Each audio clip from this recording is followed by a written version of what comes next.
Hey, welcome back, it's Woody, and we are going to start Phase 2 of this brand new city. In the last episode, we terraformed the map, outlined the highways and railways, built a water pump and a water treatment farm, and we revealed the exact location of the Ark of the Covenant. It was a very exhausting day.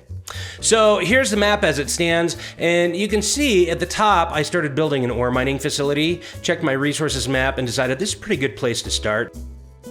This whole area will eventually become a rural suburb with a hint of industry and just a small commercial area. I've got my exit ramp from this Dogbone intersection that I built off the main highway.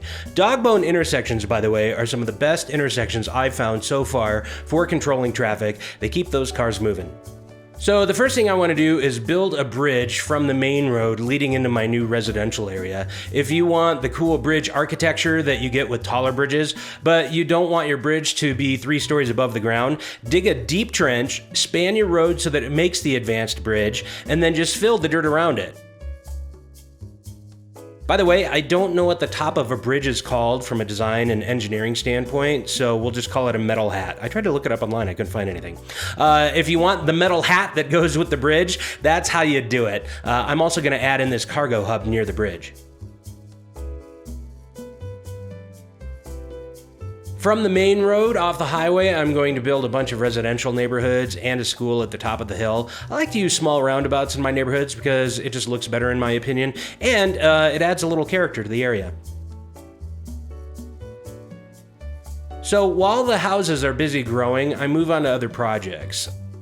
I thought it would look good to have a little pond and a stream dividing my industrial and commercial area from the residential area, a nice natural barrier. So I started digging a hole and then a smaller, deeper hole where I will add in 1 or 2 freshwater outlets, and then eventually I'll just run that whole thing out into a natural waterway somewhere. So I've got my school at the top of the hill, the residential area below, the ore mining facility to the north, and a small commercial area with a nice water feature in the middle. The last thing I do is decorate all of Phase 1 with fences and grasses and some tiles from the Park Life menu. Those tiles can really help cover up some of the pollution in the industrial areas, and grasses can do the same.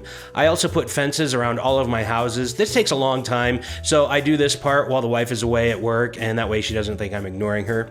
I also use the historical feature on all of my houses so that they don't level up into modern architecture. They'll still level up within the game, but the architecture will stay the same.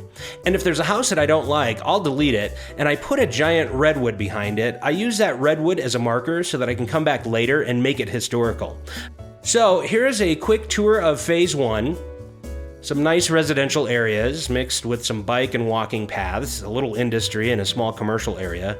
For Phase 2 in the next episode, just to the east of this phase, I'm going to start a rural farming community, and we'll find out if Ross finally gets back together with Rachel after a horrible fight.